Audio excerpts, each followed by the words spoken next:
That's beautiful. Yes. Who's that? It's Nick Drake. It's 30 years since his death, and they've found some new tracks of stuff that was never released. And there is a new track that will be on a documentary on Radio 2 on the 22nd of May, which apparently has never, ever been heard. Find these new tracks. They found it. Apparently it was one of those things where they kept the tape running and there it was at the end. Someone had forgotten. I don't know if I believe that. Why not? Well, I just don't know. Jonathan Pryce is with us, ladies and gentlemen. Lisa Tubbs no sooner left the seat than Jonathan Pryce has slipped straight in. It's nice and warm. We want to be like, God bless you. Thank you so much for coming in. Thanks. I am a big fan of yours. Good. It's good to hear it. Thank you. We're in a film together. Yeah, what was it? You don't know, Breaking Glass. Oh, it must have been Breaking Glass. Breaking Glass. Not a great film, it has to be said. And were you a punk? No, it's the Hazel O'Connor movie. You played the saxophonist in the band, I remember correctly. Yeah. I'm a skinhead extra in the riot scene. Oh, right. If you ever watch it again, I'm sure you get it out occasionally. Bottom right-hand corner of the screen, under the West Way, there's one gormless-looking youth who's staring straight at the camera, trying to figure out whether they're filming. That's me. That was scary that day. That was horrible. They turned... But the real skinheads there, because I wasn't a real skinhead, the real skinheads all did start throwing bricks and stuff. Yeah. We had sort of fake bricks on to throw. I had a fake brick. Yeah. Suddenly I got hit by a real brick in my leg. Yeah. Oh, what's going on? Yeah. And then on the train home, it was horrible. There's all these fake skinheads with us, and they started running amok. And I was saying to the old people, "I'm not one of them, really. I'm doing a bit of acting." Yeah. Not terribly good either. Yeah. How nice to have you here. Thank you so much for coming in. Jonathan is back in the West End with a new play, which I didn't realise had opened already. Yeah, we opened this week. It's Edward Albee's latest play. It's called The Goat, and we're at the Apollo Theatre. So I didn't realise he was still writing new plays. I didn't know that Albee was still... Oh, yeah. Well, this is 2 years old. It was on Broadway 2 years ago. It won the Tony for Best New Play. And he's just had his 76th birthday. And he's an extraordinary man. It's a wonderful play, and because it's written by a septuagenarian. It's a very mature, intelligent play, but it appeals across the board. I mean, teenagers to octogenarians. He was a smart writer, of course, in his youth. It's not like he's suddenly acquired some wisdom here. But I imagine there must be more that he can bring to it, looking back. Well, I mean, if you like a play like Virginia Woolf, with that complexity of a relationship which lasts for, say, 2.5 hours, The Goat has everything, that sort of emotional intensity that Virginia Woolf has. It's compressed into 90 minutes. Wow, that's quite something. And it's by turns very funny and very dark. And you play which role in it? I play, well, there are 4 of us. It's a husband and wife. The wife is played by my real-life partner, Kate Fahey. Ah, I didn't know. Yeah, and it's a 22-year-old marriage, and on his 50th birthday... I'm ageing up for this, obviously. Yeah, of course. You're now in your late 30s, I believe. It's the biggest stretch of the night. Yeah. On his 50th birthday, he confesses to his best friend that he's having a torrid, passionate, intense love affair with Sylvia, who turns out to be a goat. Good heavens. Now, this is Edward Albee drawing from personal experience, do we know? Or just this is a flight of fancy? It's a flight of fancy. It's obviously an allegory. It's about something else. It's about something else. Yeah. You say goat, it could be motorbike, it could be anything that the midlife draws into. Performing with your own partner and playing partners on stage, how is that? Is that different to working with an actor who you don't have a relationship with? It is different.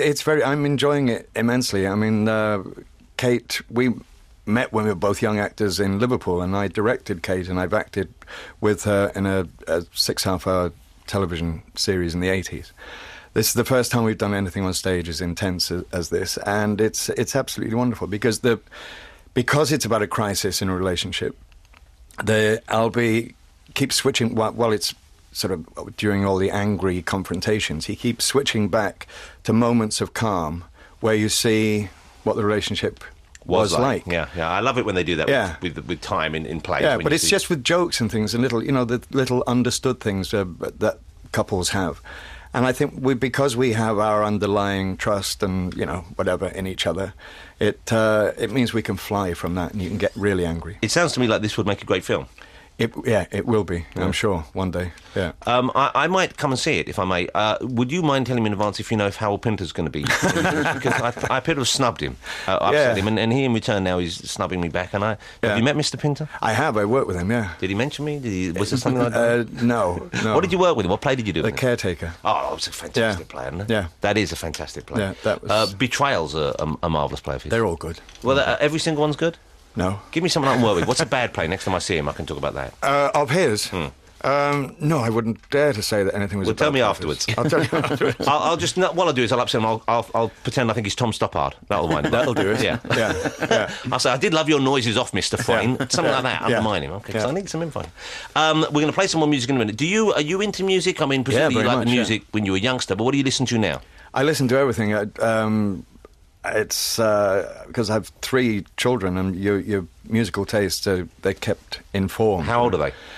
21, 17 and 14. Well, they're the prime age then. That's your kind of your new music demographic right there. Absolutely. And what sexes are they? Male and female, the usual kind. No goats. No goats, funnily enough, no. Curiously enough. But what do you have? What's the split you have The there? 2 eldest boys and my youngest girl. And what are they doing with themselves? My eldest is at university in Paris, and That must be fabulous. it is. It's great. We went for his 21st birthday last weekend. How proud you must be. Dinner in Paris. That must be. How nice that must be. I to be a insisted dad he went to and- Paris. You insisted? I didn't want to go to Leeds for it. That's all you were thinking about. Self. There's no way I'm going north. No. We'll go over the channel. Yeah. Let's play some music then. What do you think Jonathan might like? I'm going to try this new track from Todd Rundgren. He's getting rave reviews for his new album. It's the first his new album, I think, in many, many years. And this is a track called Soul Brother. Okay, let's give it a listen. Okay. I think that's something that would really grow on you, I suspect. I think you need to listen to it a few times. Todd Rundgren from his new album. Is it Rundgren or Rundgren? And the album's called Liars. That's like a Danish name, isn't it, Rundgren? It sounds like an anagram or something. Yeah, it does, doesn't it? Grundon.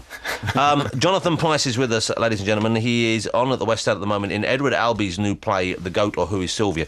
Remarkable that Albee is still working at 75, 76? 76 now, yeah. And he has a new play in the pipeline again to come out, yeah. Just to have all your marbles at that age is something, especially to be working and work that people consider... Well, that's why he's got all his marbles, because he keeps working, keeps writing. That is the key, isn't it? Yeah. Staying active. Yeah. How do you stay active, Jonathan, apart from acting? Only acting. Is that all you do? Yeah, I'm too tired. What about the rest of the sports? time. Any sport? No chance. Cycling? I have in my past. Any exercise in the morning? Sit-ups, press-ups? Get-ups. Just get up. Just general get-up. One big get-up every day. Yeah. I have to do a bit of stretching. I didn't do it today. If I don't do it, I feel myself a bit achy all day. Yeah. Because I'm 43 now. How old are you, Jonathan? I'm, God, it's hard to believe. I'm 56. 56? Yeah. That's quite something. But I don't isn't look it on radio, You do do I? not look it in real life. No, either. thank you. That's quite something, isn't it? Yeah. Just to have survived that long. Yeah. What do you notice most in London? What are the changes you've noticed most over the last few years? Oh, God. I think it's always been a tricky city for me. I mean, there are places of calm and beauty, but I tell you, the West End on a weekend is hell. Too crazy. Hell. That's what I think I'm noticing. It's just even just thinking back 20 years ago, which sounds like a lot to kids, but to us we realise it isn't so much now. Yeah. You can't believe how much more crowded it is and how much faster everything moves. And where everybody goes. Also, the sheer number of coffee shops available. Yeah, that's right. I think if we extrapolate forward, in 20 years' time, there will only be coffee shops in London. Yeah. That's all Yeah. there'll be. You'll have to go outside to the suburbs to buy anything other than drinks. Yeah. Hot drinks. Are you a coffee man? Well, I've got one here in front of me, not from my favourite chain, I have to say, but I have one coffee a day. And that's all? Yeah, that's all you're allowed That's at my no good age. for you. That's no good for you one a day. You need 15 or 20 a day, really. To get the full effect of the caffeine. All right. I'm 15 a day, man. Really? Yeah, I don't That sleep. explains a lot. Yeah. And I know it might kill me, but at least when I'm dead, I'll still be awake. That doesn't really make any sense. No. Don't analyse it. Just let it wash over you. Jonathan is on the West End, as I said, in Edward Albee's new play, The Goat. Okay. What time do you have to turn up for a play like that? Do you have to get there very early, or is it fairly close to the curtain going up? You're supposed to be there 35 minutes before whatever, contractually. That's just to make sure that you're there. You're there, and you can do it. that's enough time. I usually get there an hour before and just wander about for a bit. Do you have to get yourself in the right frame of mind to perform? Well, I do and I don't. It's whatever the piece is. You know, when you're doing a musical, you do a vocal warm-up, but a piece like this, it's a journey you go on, and if you're kind of, in a way... Well, my character appears on stage first, and he can't remember anything. He's completely out of his head with this obsession about the goat. And I feel I don't need to do much. I just like to bang myself on... What's that expression? Bang onto stage and throw yourself into it then. Throw myself into it, and any sort of sense of nervousness or nervous energy I've got works for the character. Channel that into that particular scene at that stage. Yeah. I don't want you to give it too much away, but is the play resolved in a way that will satisfy us? Will we go away feeling content and happy, or is there kind of a feeling of like, well, what's going on with the goat? You'll go away with a lot of emotions, I think, because it, as I said, is a journey. It starts off very funny. It's almost like a drawing room comedy. Yeah. And the tragedy deepens. And in the end, it is the ultimate tragedy. But and there's just 3 scenes. And a lot of the audience, especially the Almeida, where you meet them in that environment, they say they wanted a 4th act. And the 4th act is the audience going away, thinking about it. And also, some don't last for the 90 minutes. In the West End, we didn't get this at the Almeida. They had it in Broadway, seats going up, people walking out. Really? Just leaving? And we've started in the West End. You can hear ba-dump, ba-dump, ba-dump, the seats going up. Why do people leave? It's fairly controversial what happens. And I see. So it's quite challenging. And that's all the more interesting then. It is. And all the more interesting that it's coming from a man in his mid-70s. Yeah. I'm not that familiar with Mr. Albee's life and his kind of like personal circumstances, but the only plays I'm aware of is Virginia Woolf, A Delicate Balance, and what I've heard of this one. They're all about kind of intense relationships and the problems that come from people being together. Is that drawn from his own? I mean, has he had a colourful life in that respect? He's had a very colourful life, but he's. I think there's always. It always not always, but very often appears as a kind of normal domestic situation, which is approached from an obscure angle, you know, and there's this one especially. I like the fact that tension and drama is founded, though, because, of course, that's what we can relate to. That's what we see. I mean, often you'll see plays... As I said, I saw Endgame this week in the company of my dear friend, Mr. Pinter, and it's brilliant in its own way, but it's extreme and strange. It is, but those things are brilliant and they're wonderful, and it's like reading a book or listening to poetry, and it's theatrical in itself. I think this one is theatrical as a Beckett piece would be, because there's a great affinity between Beckett and Albee. But this you can, which is what you didn't do at Endgame, you can relate to it, you know, personally. No, I did like it. I must admit, I did like it. I'm not saying you didn't like it, but there's a sort of a social situation in The Goat that you can relate to a personal domestic situation. I think I related to Endgame less than I do Steptoe and Son, which has a similar relationship within there. Yes. You know, they're all dynamics. Yeah, relationship issued things. Steptoe and Son's great, wasn't it? Yeah. You could have played one. Jimmy Clitheroe.